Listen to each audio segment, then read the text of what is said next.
Welcome to The Sound of Economics, the podcast series by Bruegel, the Brussels-based economic think tank. I'm Giuseppe Porcaro, and we are here for the first episode of this season of The Sound of Economics Live to comment on the State of the Union speech delivered just a few hours ago, this morning on the 15th September 2021, by the President of the European Commission, Ursula von der Leyen. I'm here with Maria de Mercis, the Deputy Director of Bruegel, and Senior Fellows Alicia Garcia Herrero and Gregory Claes. Hello to all of you, and thanks for joining in. How are you? Everyone. Hello. Hello.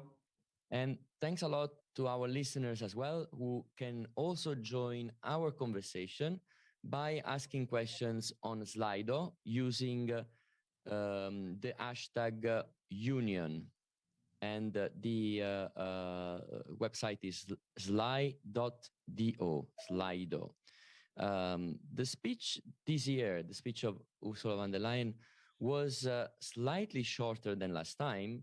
And we have seen Ursula using videos, slides, and even an honored guest as she invited Bebe Vio, the Italian Paralympic gold medalist, to join here at the European Parliament.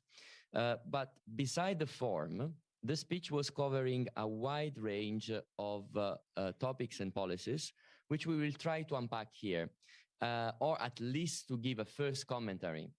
So the pandemic, vaccines rollout, and the recovery plans were clearly a headline.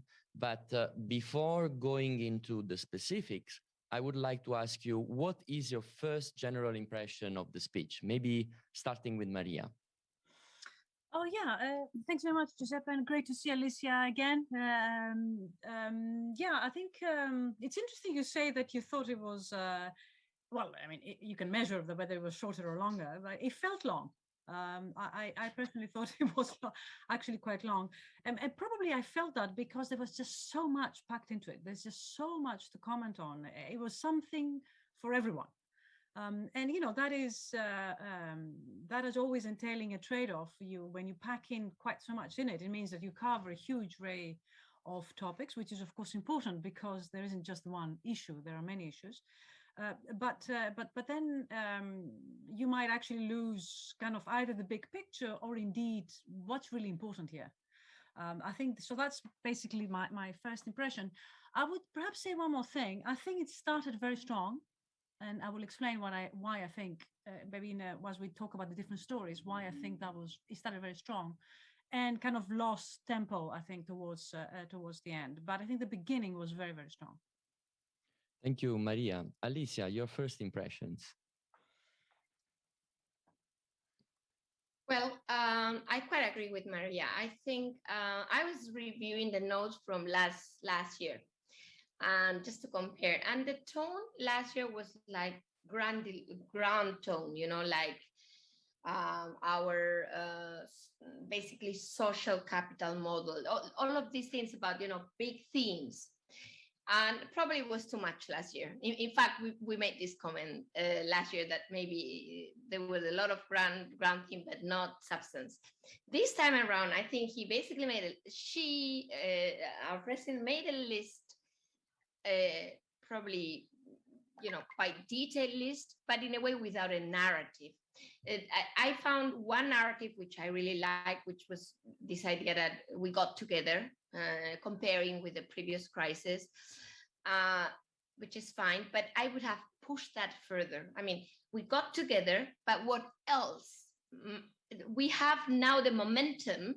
What else do we need to do? And I felt that was missing. There was many, you know, small things here and there, but not that grand strategy as to what else needs to be done. Thank you, Alicia. And Gregory, do you agree as well? I think it's a difficult speech to write and to do, actually, because you need to talk both about the achievement of last year and also about the priorities for next year. I think she did great on the achievement. As Alicia said, I think she really focused on the right thing, on the recovery plan, on the vaccine rollout, which in the end was quite good. We can talk about that later. But talking about the priorities for next year, it looked more like a box ticking exercise in a way. Like there was a lot, and it was a bit sometimes unstructured and unfocused. So she mentioned a lot of stuff, and it's difficult to disagree with any of the stuff she mentioned. It's all very important, but she didn't give enough details on this. And for someone like me who work on macro policies, I think on that front in particular, there was not much substance. It was, okay, she mentioned the important stuff, but really en passant, as we say in French. So let's say that there is a common understanding over there that there was a lot, and perhaps there were the right things were there, but there was very little elaboration. She didn't really give anything that was completely new in that speech. But perhaps if we go step by step on some of the issues, especially the ones that are more linked to our analysis at Bruegel, which are the things that are more linked to economic policy, and also to the analysis that we did in the past months, maybe we can uncover some of those aspects a little bit more. Perhaps starting with the big theme, which was the pandemic and the vaccine rollout. Of course, this was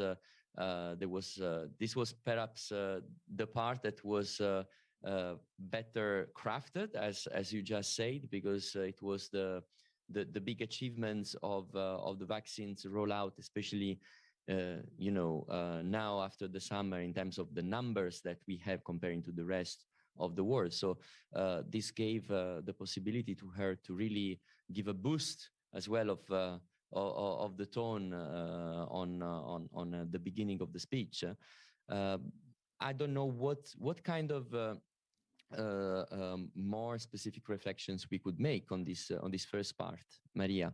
Yeah, I mean, I just wanted to say again, because I thought that the start was very strong. There is a lot to celebrate here, and I think in the 1 year period, and she's right to put it up there, in my view, and celebrate it. I mean, if you think about the achievements of last year, given also the challenges, it's really something to be very proud of. The vaccine rollout, the next generation EU, the Green Deal. These are big things. These are not small things. And Europe moves in small steps. And yet, in this 1 year, a lot had happened. So she had a lot of material to put at that beginning, which I thought was very, very deserved. And what Alicia said about the togetherness, I thought that was excellent also to put that right up there. And also set a tone for what we need to do as we move ahead. The together part I thought was very well done, and also because it was at the beginning, it caught my imagination, which I thought was really very, very useful. Two more notable things about the start, and basically looking backwards, which I think we all agree was very strong. The young were up there at the beginning. Quite clearly, she's looking at the next generation of people to solve the problems which are lying ahead. And I think that, quite frankly, that's the right thing to do. And the other thing is the Africa showed up at the beginning of the discussion. Africa came up later on, but I think broadly than Africa, which I think is very important to begin with, is the idea that now we really need to solve the issue of vaccination globally.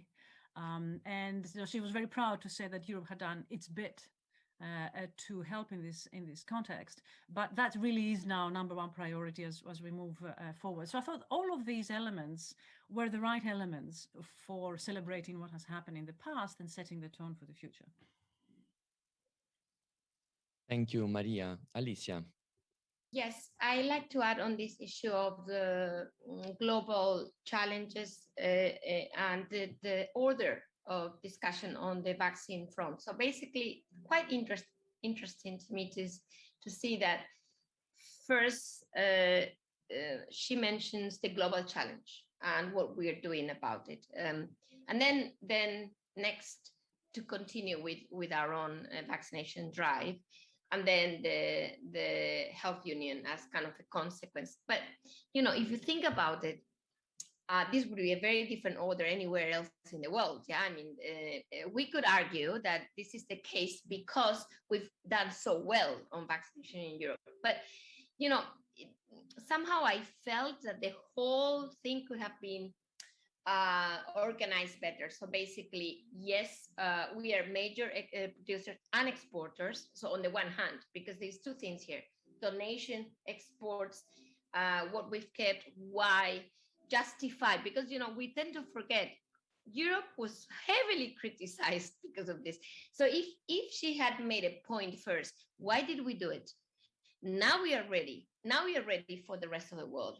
I think it would have been much more powerful. It would have, in a way, justified what was a heavy criticism for Europe. So in a way, I felt that a little bit of a missed opportunity. I understand overall it was a good start, but I think she could have explained what happened and why we did what we did, and why we are now ready for Africa and others.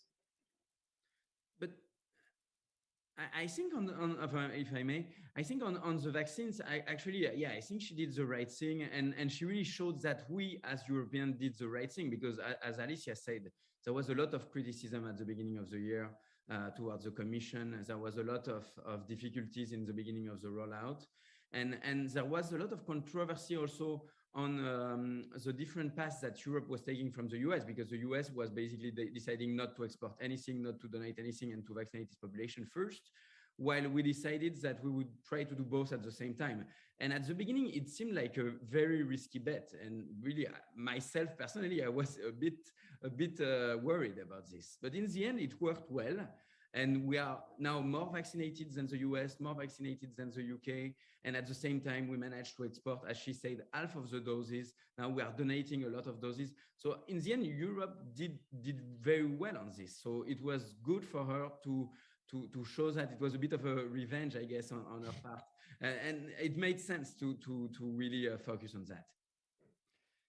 If I may move on the next big topic, which is connected to this, which is the economic recovery, which is also more of a bread and butter for us at Bruegel. She also made something of a proud statement about the approach that the union managed to have so far in terms of managing the emergency situation, but also the longer term approach with the Next Generation EU, of course. She made a very specific claim, which I would like to ask to you and put it as a challenge in this commentary. She claimed that 8 years were needed to recovery to go back to pre-crisis levels after the global financial crisis back in 2008. And then she forecasted that 19 member states will be at pre-pandemic level in 2022, and that the others will catch up by the end of 2023. I found that statement, for both the comparison with the global financial crisis and the forecast part, quite interesting in terms of asking you what's your take on that specifics. I don't know who would like to start. I can start. I mean, yeah, please, sure. Maria. What she said is factually correct. So there's no dispute there. I think what I think we could discuss is who deserves the credit for it. And there is lots of differences between the two crises that account for it, as well as kind of factually in the sense of the crises are different, but also the response was different, in which case credit may be due. But I mean, to start with, this is a very different crisis to the financial crisis. This is not a crisis of imbalances, which was the financial crisis. This is a crisis we just simply turned the economy off. We just switched the button off, and now we're switching it back on. And I think that's a very different starting point for the recovery to be able to be had. Europe as an architecture has evolved dramatically in the past 10 years. So, we are better capable of taking decisions that are more collective by comparison to the financial crisis, and quicker. So there, I think, yes, so there is something to celebrate. I think that's important. And, she made a very big deal about not making mistakes of the past. So that's also, we're learning in the process. So all of these account for the difference, the factual difference between the recovery speed this time around and the previous round. I mean, I personally don't think that we should dwell on this very, very long. It's exactly what we should be doing. We should be looking for ways for the recovery to come back fast. So, for me, it's not as important as perhaps the attention it got, given that it came up very early in her speech. If I can add to this, Yeah, I think actually it's a bit complacent to say that what von der Leyen said, because what we highlighted in a paper that we wrote for the ECOFIN, I think it was in May with Maria, Jolt, and Guntram, is that it's true that the EU is going back to its pre-crisis level this year or next year for some countries, but it's still lagging the US and China in that regard.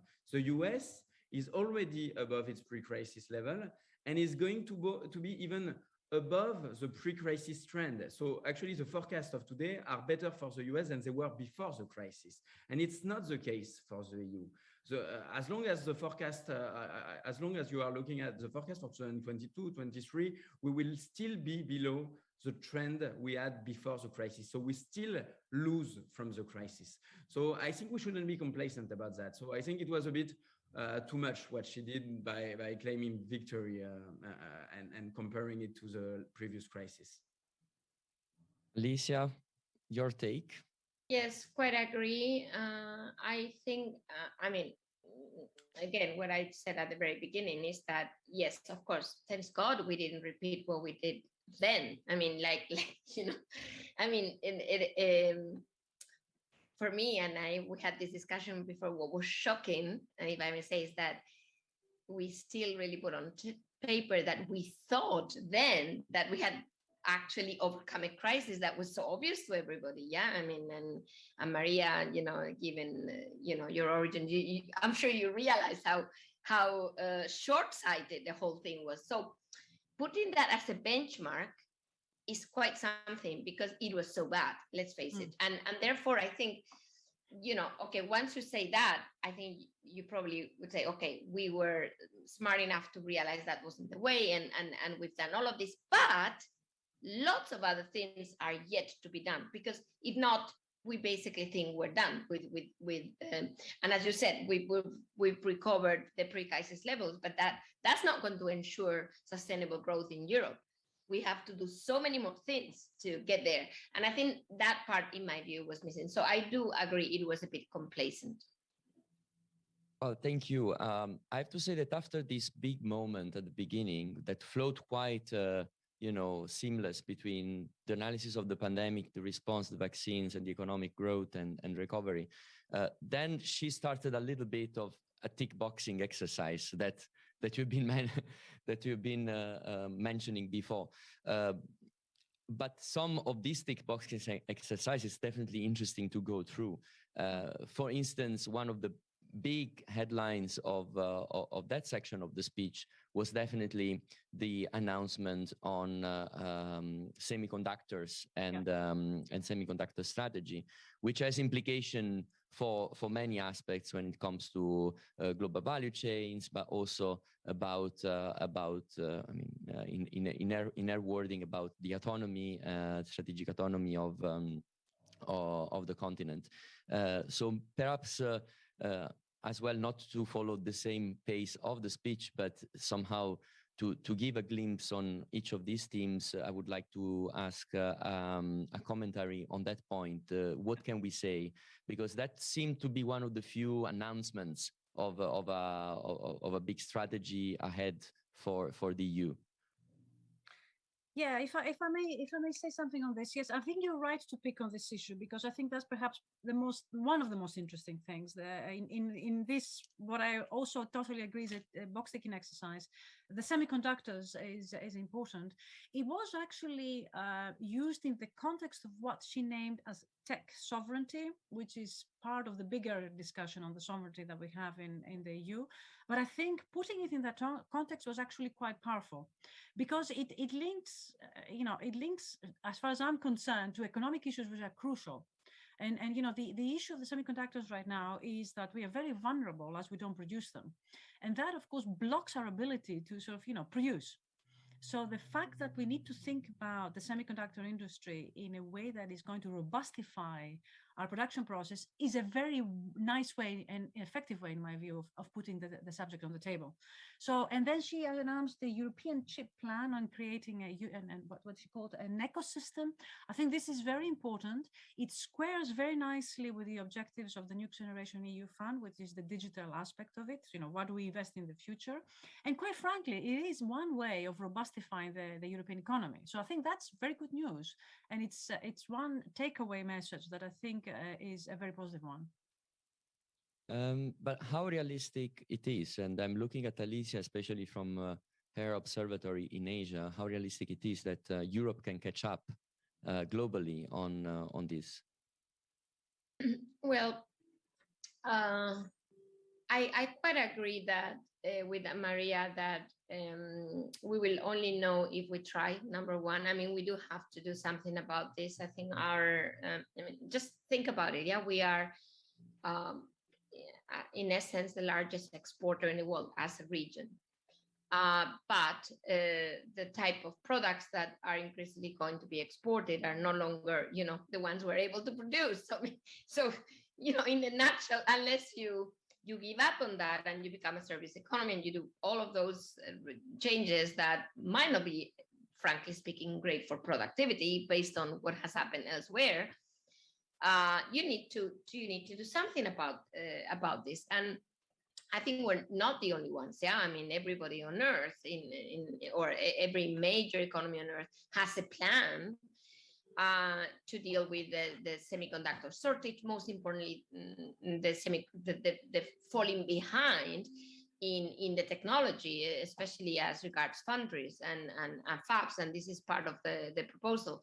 So I mean, the fact that this money is going to be spent or squandered, which many argue, to me is not a very strong argument, because we're already seeing money coming in. Yeah, we're seeing Intel, for example. I mean, we're seeing reaction to money being put on the table. It's not only public money.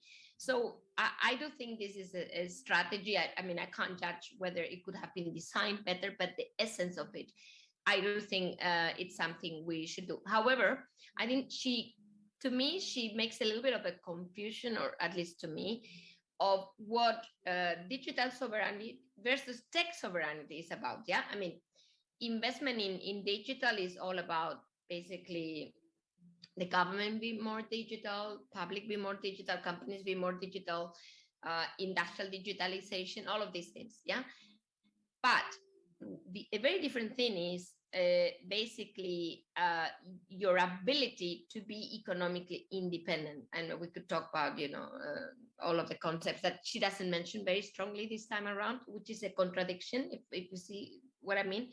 So she puts all of that together, but these are very different stories. One thing is whether we can catch up technologically speaking. The other thing is whether we can be more digital. And she seems to me to kind of pull all of that in the same basket. Yeah.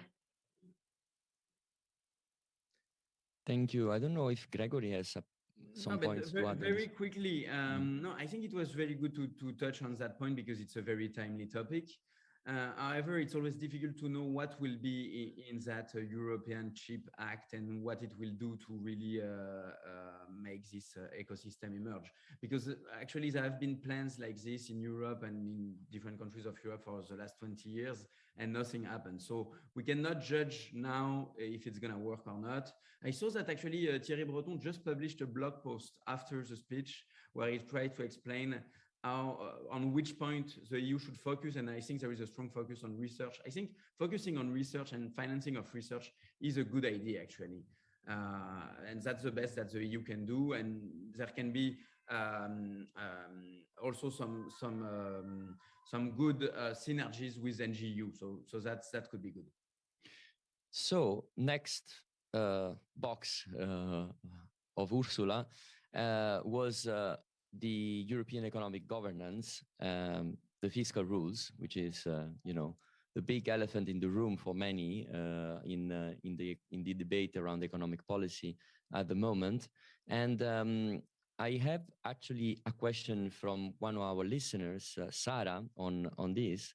And she's asking, how realistic is a consensus on fiscal rules by 2023, which is, again, one of the bold statements that the president of the commission had during her speech on this regard. Maybe this time I would like to start with Gregory, if you don't mind. Yeah, reaching a consensus, I think it's going to be difficult, but it's essential, because before we start looking into the plumbing and saying, oh, we need to change that rule in particular because it's not working well, etc., I think we need to decide what we want to do with this reform. What's the goal of it? Is it to simplify? Is it to allow for more public investment, and in particular for more green investment? Is it to give more fiscal space in general to countries? So we need to decide what we want to do. And then after that, we will come as Bruegel and as economists and look at the plumbing once they have decided. But at that point, it's true that in a speech, it was still very vague, but we know why. The elephant in the room is the German election. And all of this basically relies on what will happen in 2 weeks in Germany, because it will be very different if it's a coalition that is led by the socialists, the Greens, or the CDU. So I think we are waiting for that.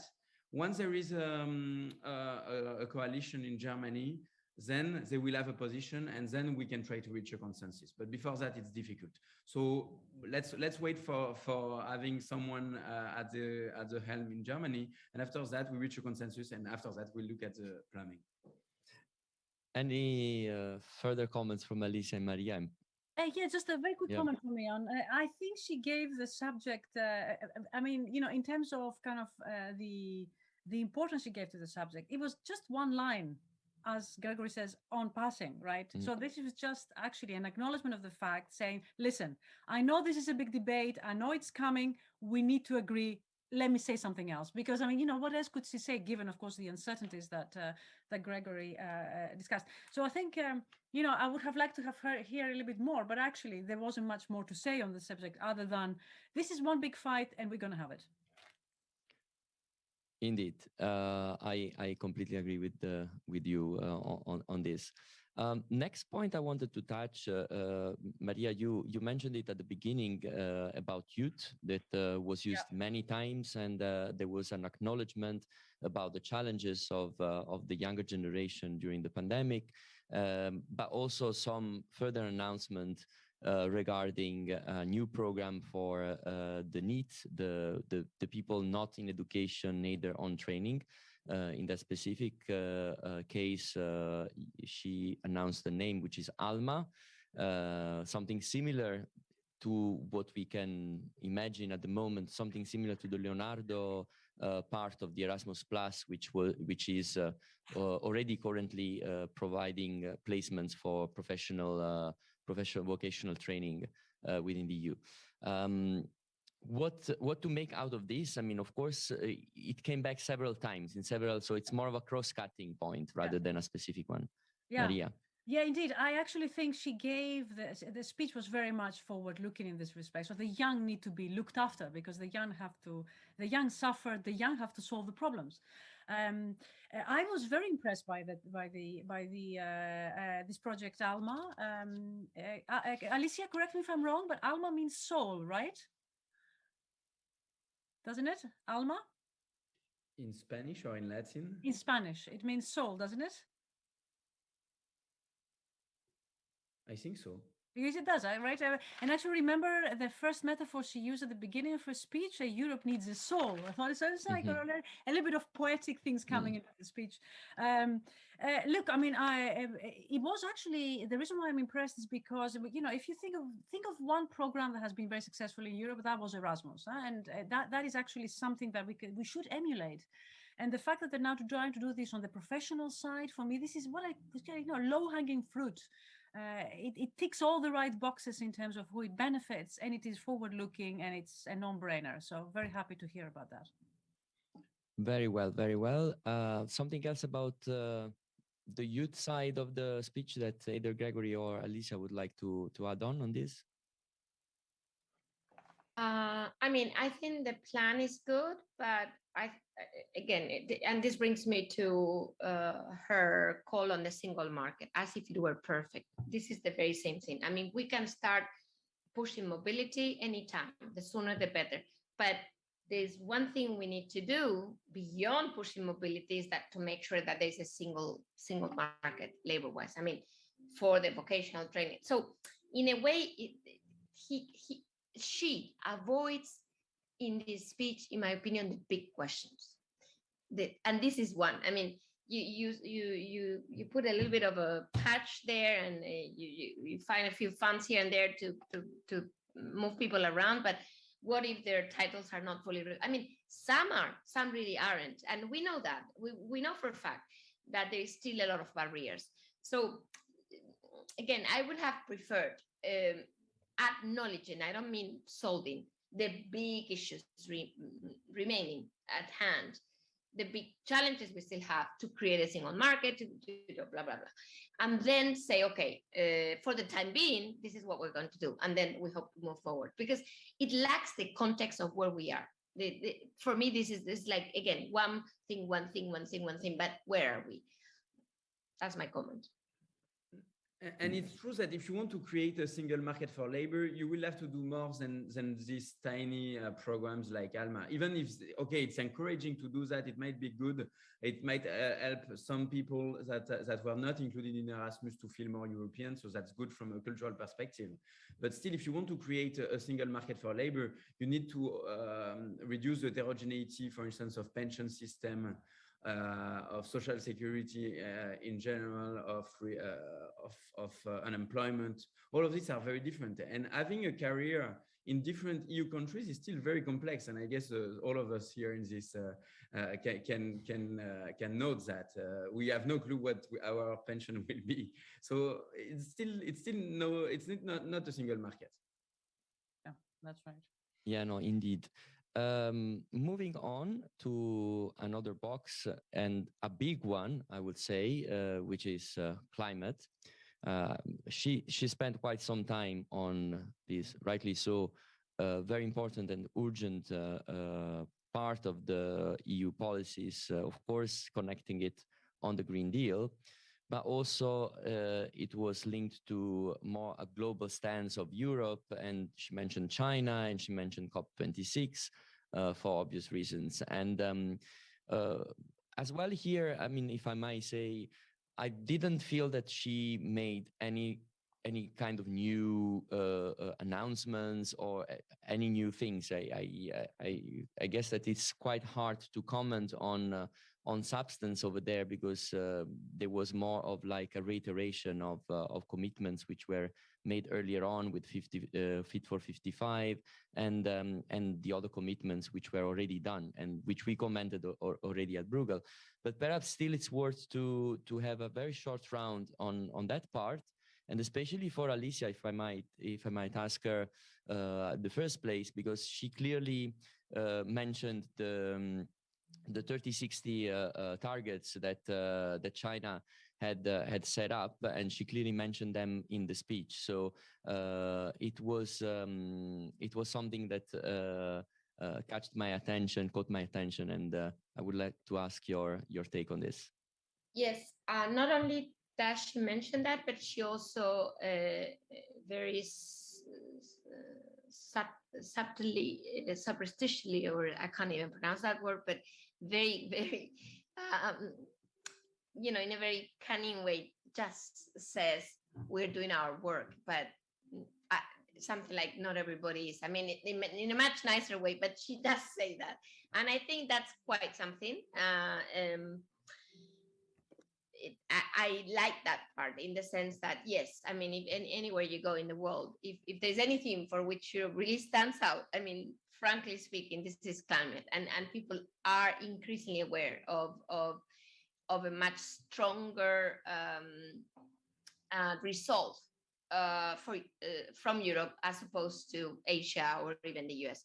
So, however, I frankly think that although she did repeat a few of the new measures, I may be wrong, but I just couldn't find, a good defense, let alone even a comment on the carbon border adjustment mechanism, which we should defend, because we've made a choice. Yeah, we've made a choice, a risky choice. This might be something that for Europe is anathema. I mean, something that might go against the WTO, for God's sake, you know. But if we'd made that choice, now we need to really stand behind this and explain the world why this is important, not only for Europe, but that it should be replicated elsewhere. Actually, I heard recently that the Indonesian are looking into the CBAM to see whether they can actually, because they have the same problem. You know, they import carbon leakage in Indonesia is humongous because of you know, all of the imports from China, and the very same thing as in Europe. So my point is that yes, yes, it's good. She reviewed everything we've been doing, but she could have been a little bit more pushy in defending the part of our strategy that is criticized. Let's face it, we had our annual meeting, and what we heard from, you know, the WTO chair was, be careful with this, outright there. So this is the time to say, why should I be careful? I'm doing something good for the world. You should follow. So I think I missed that part in a way in the climate change part. Maria, I don't know if you want to add something on the climate, because I had another question, which is somehow linked to what Alicia was discussing about, which comes really on the stance of Europe in the world. Because the other thing that she announced in that part of the speech was this global global gateway partnership. And we have a question from Catherine from our audience, which is asking us to comment on this idea of global gateway partnership, which I have to admit I didn't really hear a lot of substance within the speech myself, but perhaps we can have a few words on this. Yeah, this is perhaps one of the, if I may call them, the newer things in the list of things that we are hearing. It has to do with connectivity and you know, how do we connect ourselves in order to promote global trade? There were aspects in her speech that were clearly against China. I mean, there was, she mentioned a very clear example that, you know, what's good in us having a company connecting two ports in the EU if they're both owned by China. She made a mention of that, which was actually rather bold in my view. Unlike what Alicia said on the climate, when she wasn't quite so bold perhaps on the climate. So there she was actually rather bold, I thought, in this respect. I mean, I think it's important not to lose kind of the big picture here. We're talking about open trade. We're talking about a global multilateralism, and you know, to sort of say that have kind of almost a protectionist tone. I wouldn't go that far as call it protectionist, but there was elements of it. It's like we have to sort of protect. I thought that was a little bit in need of further clarification, in my view. It's a project that I don't know much about. I think but it is an important one in terms of you know, completing the single market, ensuring some of robust economic outcomes, you know, in the way that we produce goods. But other than that, I don't have much else to say on the thing. But I think something to watch certainly in the future. Maybe one reflection that we could make on this, as you mentioned, Maria, that was a clear reference to the Belt and Road Initiative when she discussed about that. China's, for our listeners, Belt and Road Initiative is a China initiative of infrastructure building across the world for enhancing their own trade and flow of goods. And we at Bruegel, we've been looking at the Belt and Road on several occasions. On the other hand, somehow we've been hearing a lot of initiatives from the EU side on not directly, but somehow responding to this Belt and Road Initiative. And this seems to be the last name of one of those initiatives that have been seeing the light or not seeing the light in the past few years. Alicia, maybe a comment on that regard, like more like retrospectively about what has been the reaction of Europe so far to the Belt and Road. I know that we can have a full podcast on this, but a very short one. Yeah, I'll be very brief. You are so right, Giuseppe, because I can't even count the names of all of the initiatives we've taken, some of which, by the way, I just discovered even before the Belt and Road Initiative was created as a way to kind of make a step, perhaps in comparison to the US at the time. So we had the most recent, this was indeed a direct response to the Belt and Road Initiative, was the EU connectivity strategy. I mean, the next plan of the EU connectivity strategy, which, by the way, we reviewed for Japan only in 2019. So basically, you know, you could have continued on that theme, yeah, at least for people to get to know what it is.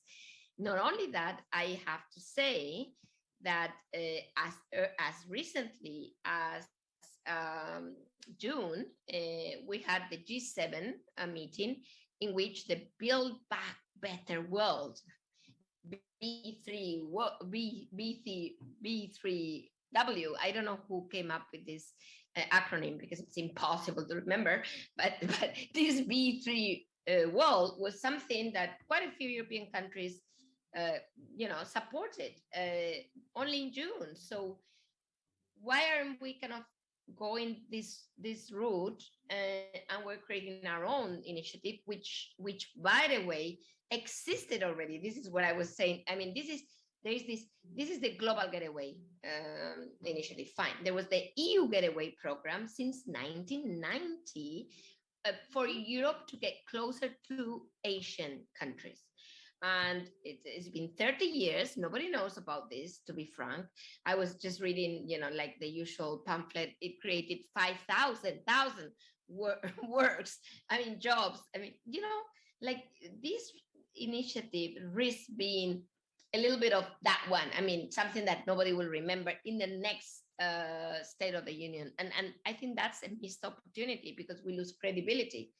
Either we go G7 and we go full win and we say we support the G7 strategy and we need to do this and the alliance of the like-minded, or you name it, yeah? I mean, or we go back to our origins. Since 1990, we've been doing this, but we're going to do it better. It's not a response. It's not containment. It's our strategy. We have a strategy for Asia.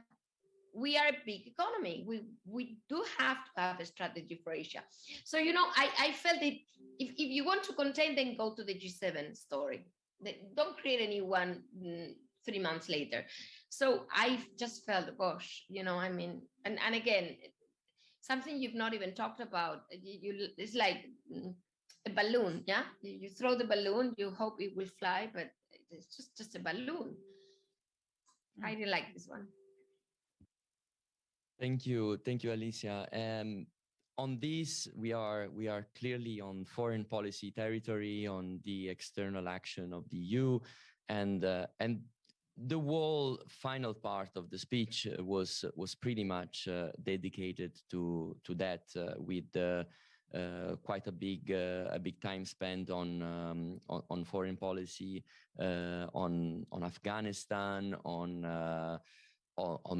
defense, the defense, cybersecurity, and much more. It will be important before we close this commentary, at least to say a few words on those other aspects as well that were touched upon. And I would like to ask Maria to give us her thoughts on that part of the speech. Yeah. Look, I mean, it's clearly that. Well, let me just perhaps go a step back. If you think about the European Union, we have a monetary union. We are hoping to have a health union. And now we are also hoping to have a kind of a defense union, I mean, with strong aspects of the cyber. Look, this is overwhelming. And it's important to understand that, it's overwhelming to listen to, let alone achieve. Now, that said, I think, the need for understanding how to defend is crucial. I mean, how can we ever talk about autonomy if we don't have aspects of defense as part of it, And so that's correct. So I think it is a beginning of a conversation. We cannot put defense union at quite the same level as health union or indeed monetary union in terms of implementation. This is, one is a reality, monetary union, the other one is in the making, and defense union is probably a dream. However, there are aspects of it. First of all, it's an important discussion to have. It is the start of a conversation. And in fact, the announcement of the summit on European defense with President Macron in the French presidency is actually a good thing to say. We're thinking about this and we are serious about it. But I think to think of it as a defense union is probably something that would put a lot of people off. There are aspects of it, however, that are crucial to talk about, and we can make small steps. I think the cyber part should be the first one to be addressed, and it should be linked better to the digital. Not to the digitalization, but to the digital aspect, because it is about, it comes through the digital, the transmission comes through digital. So I think the cyber part is an important button, and to be discussed not only in the context of defense, but also in the context of connectivity. So I think that one is a very important one. There are aspects of the neighborhood, and she made a number of interesting examples there that are have got defense elements to it. Ukraine. She talks about enlargement and accession. She gave a very nice emphasis to this, which I thought was a very nice, a nice spin. Also, again, linking it to the young, which was again an interesting choice of connectors. So I think that's also important. And then, of course, she went broader than this. She talked about Afghanistan, which was, of course, is the order of the day. She talked about the US and the role of the US and the sudden departure of the US. I thought that was an interesting mention, the fact that she even has, we need to consider, what it means to have such a sudden departure from Afghanistan. These are aspects that, of course, I'm sure in the Brussels corridors have been discussed, but in the context of the EU taking a position, these are bold things that we don't know how to deal with them. So, I would see that part of the speech as a sort of a reminder that we need to talk about these things, but not as a concrete step. Look, this is what the European Union is going to do anytime soon. Thank you, Maria. I think that we are going towards the end of this conversation, these episodes. Of course, there will be much more commentaries coming up and analysis, which can be more in depth. But of course, this was just the first, first reaction a few hours after the speech. And in order to conclude, perhaps I would like to ask you just some final thoughts about what we've been listening to. We started with this a general consideration, and it would be good to end, or perhaps to add anything that we might have been missing, because as we say, there were a lot of more things that were mentioned, and that also for time, space, and analysis, we cannot word by word analyze every single aspects of this dense speech. So yeah, I don't know if you have some more additional. Yeah, I would like to give Alicia the word. Yes, sorry, I really want to add something on Afghanistan. I'm sorry that it's not like a final conclusion on the whole thing we've discussed, but it's so important for me as a European. Actually, we had a discussion last night with Professor Kreiser at Harvard Kennedy School on exactly the point of his disenchantment with Europe because of not being aware of something that was very clear to everybody who had been followed, that basically both Biden and Trump were in agreement on one single thing in the campaign, which is withdrawal from Afghanistan, and that even the date was there. It happened slightly earlier, but it was going to be September. Come on, where are we in Europe as regards our security?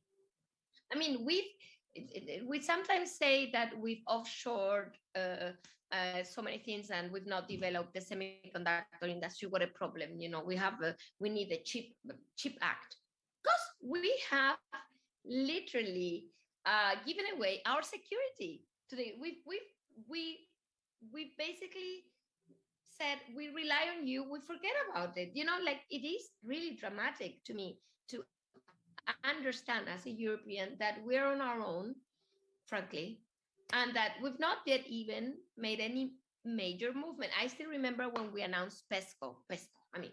Wow, it looked like the end of the world, PESCO. Now nobody like it seems like it's gone, and we need to restart conversations, as Maria said.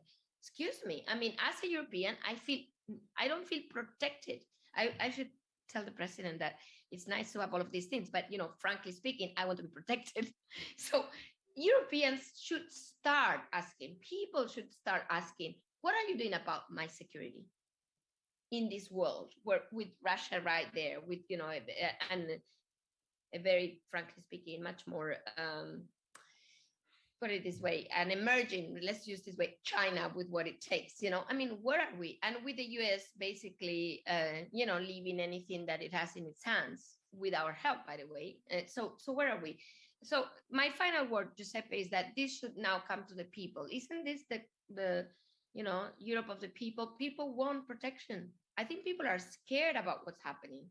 And this is going to have a heavy burden, in my opinion, as things evolve on our commission and on those who need to decide to take action on things that we still miss, such as security and frankly defense. That's what we are.